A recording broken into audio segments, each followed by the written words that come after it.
Okay, so let's go ahead and continue. So let's press Alt-I and isolate this one. So yeah, this one is definitely a bit bigger. But luckily, because it is a mirror, it shouldn't be too difficult. Just like finding a point to start with. So let's start by just placing like one loop at the end over here. Let's place one here, two over here, two over here, two over here. So these ones still loop around, although they are give quite a bit of space down there, but we'll see how that looks. Need to place one loop here, two loops here, one loop here, two loops here, and at this point you can just like place two over there and actually another one on there. And this is why we keep our geometry very non-destructive, because imagine if we would have already done all the combining into like the sides and like just getting rid of all of these vertices, then we wouldn't be able to just set loops like this. We would need to do everything by hand, and we don't want that. But there are of course multiple techniques. I very often actually make the high poly first and then turn it into a low poly. It's a bit more time consuming, but it gives me a better visual presentation. And it does mean that I can also go straight away to optimization after it. But yeah, for now, because these models are not too difficult to make shape-wise, we can just go ahead and just do this by hand. So here, this one here, it's broken. So I'm going to just leave that for now. It will probably, oh no, it's not broken on this side. And then here it's broken again. So it gets broken when we merge it together. Let's go ahead and just place one loop there, one loop here. This is completely broken, but I kind of expected it with all these open faces. This one is not broken, so let's just place two loops. Or is it? No, it's not. Let's place two loops in between. Same over here, just use the scroll wheel to place two loops. And then let's place one on every corner. We want to have these quite smooth, so I'm not gonna place them too close to the edge.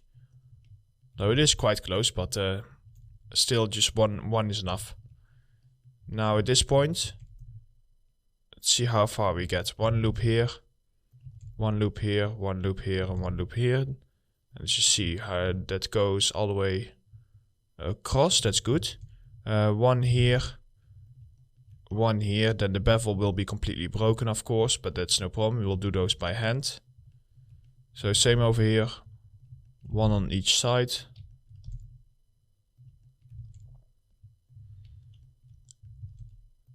Two loops here, two loops here. Over here we need to do some custom work also. And we've already done that one. Oh, and let's do two loops over here. Here, here, and here.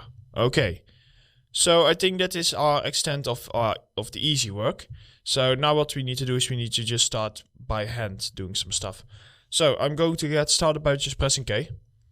And I will start by, this one gets extruded over here, which means that if I just like place an edge from here and then start going around it.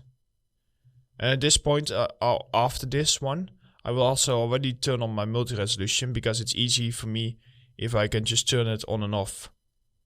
And stuff like that. There we go. So just place a loop like that. Then place another loop.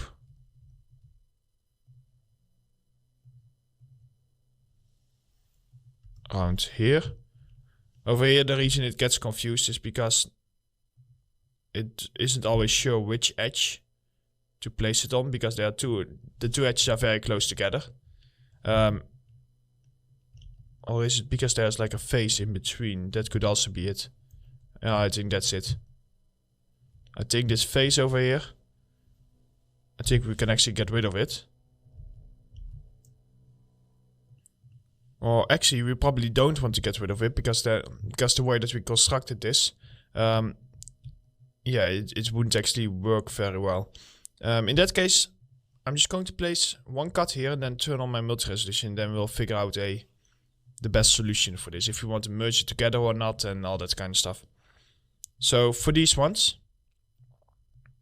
let's not forget that we still need to place a loop around here. I know that we had one, but I'm just going to place this a bit sharper. There we go. Okay, so let's go ahead and turn on your multi-resolution. Subdivide this like 3 times. Turn on optimal display. Okay, let's see. So over here it blends in, and then what we get is this effect where it kind of like breaks down. Now I'm not sure if, let's have a look. What if we just press K on the inside? Yeah, here it wouldn't allow me to do that. It would just stay like being a pain. So I feel like that we will need to actually delete this after all. And if we then just go ahead and do it like a target weld toggle, we can weld these pieces together, and they are so small that you wouldn't really be able to notice it anyway. So over here we do need to like connect this, but of course it wouldn't allow us to connect it. And the reason it wouldn't really allow us to is because there's technically no space in between. So for those effects, what you can do is, so over here it's easy, because what you can do is you can just use your cut tool to place 2 connection points right in front of it. And then you can use your target weld toggle to merge them together. For the side, that's a bit more annoying to select. So it might be easier for you to simply delete it and to then select these edges over here, and then press Q and then press bridge edge loops. And because they are the same amount of faces, they will be connected. So, and then all you need to do is reconnect them, or re-add a supporting loop. So here, Q bridge edge loops, and then if you just press K, you can place like this supporting loop and just kind of like end it over there. Same for this one. I'm just gonna go ahead and like end it here.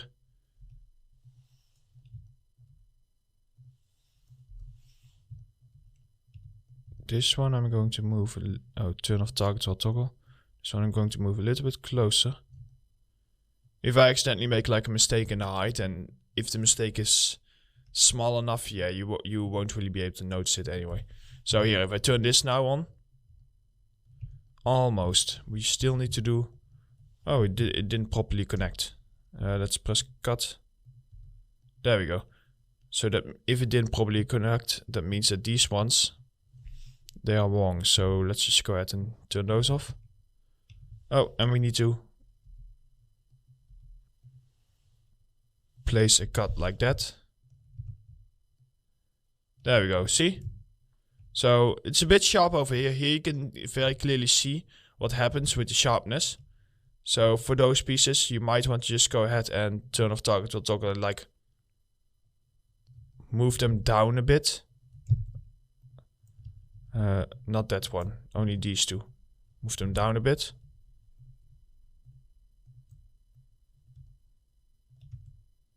Here, and that becomes now a little bit softer.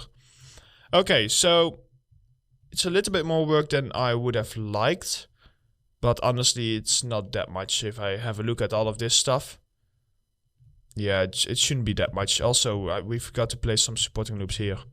We can just very quickly do that because these are easy ones.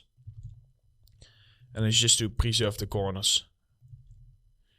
And after that we will go ahead and we will start fixing all those other edges.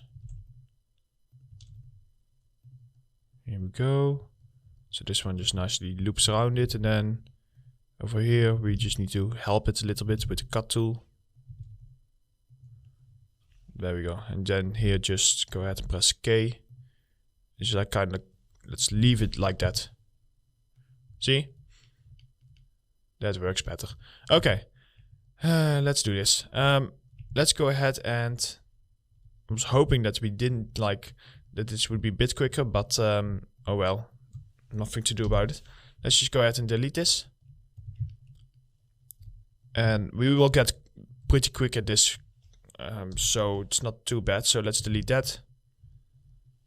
Let's press cut, place one edge here and one edge here. Target well toggle. It allows me to select the right one. Yeah, once we have done the smoothing, you can never see that tiny bit of movement that we have over here. So we can do this one. Then we can just double click on this. Deselect the sides, Q, bridge edge loops. Okay. Oh wait, because we didn't add our loops here, it doesn't know where to actually place the loops, which means that we probably want to get going with first starting our loops like this. And another one.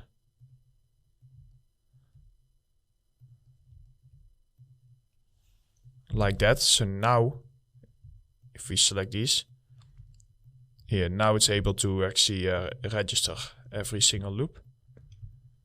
So bridge them.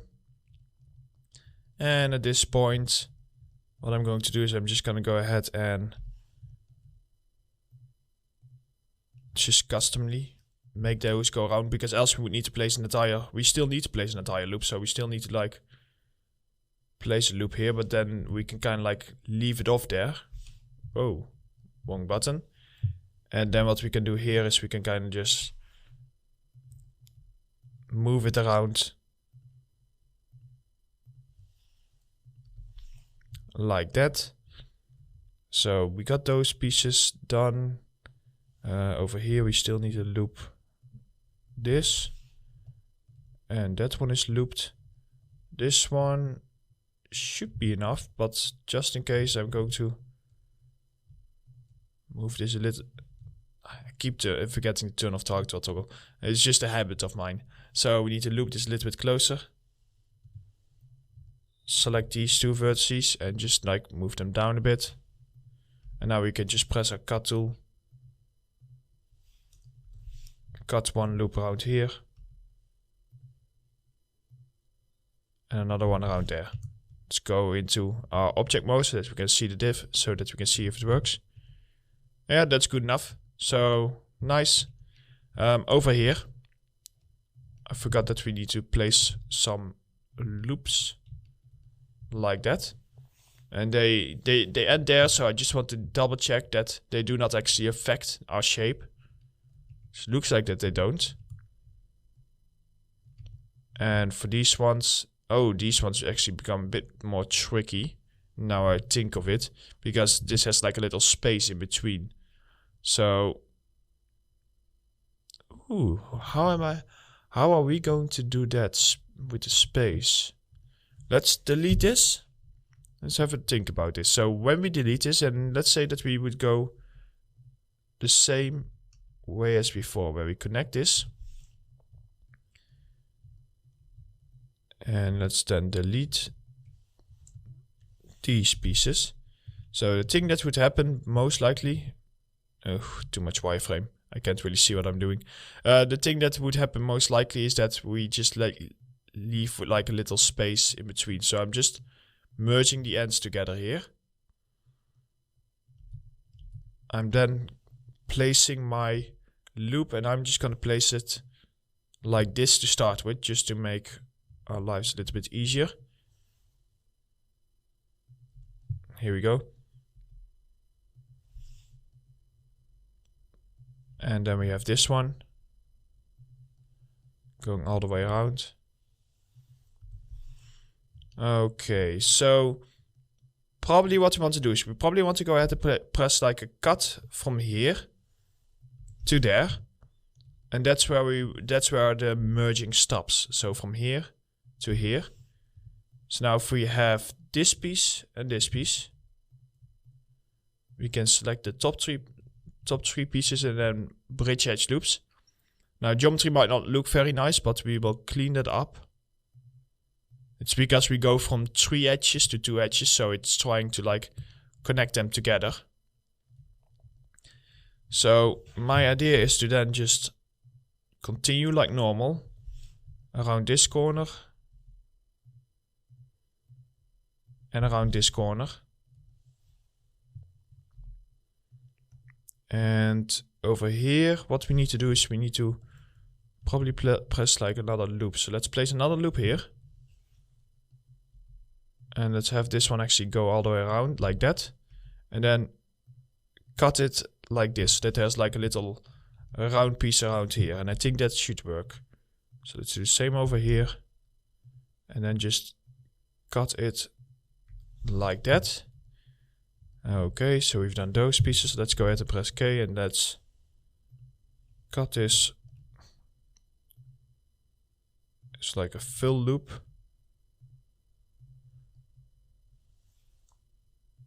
Around here. Let's have a look at that. Okay, so that's pretty close to what I'm looking for. What I need to do is I need to first of all place one cut here so that this corner over here doesn't collapses.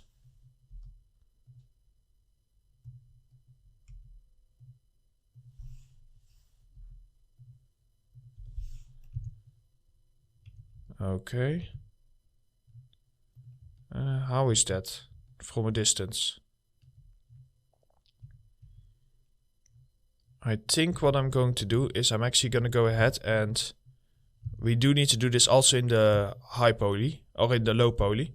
And that's that we actually make a face over here. So if we just do Q, bridge edge loops, Q, bridge edge loops. And it will become a little bit tricky to actually place our loops, but it should be doable. Just place 2 loops over here.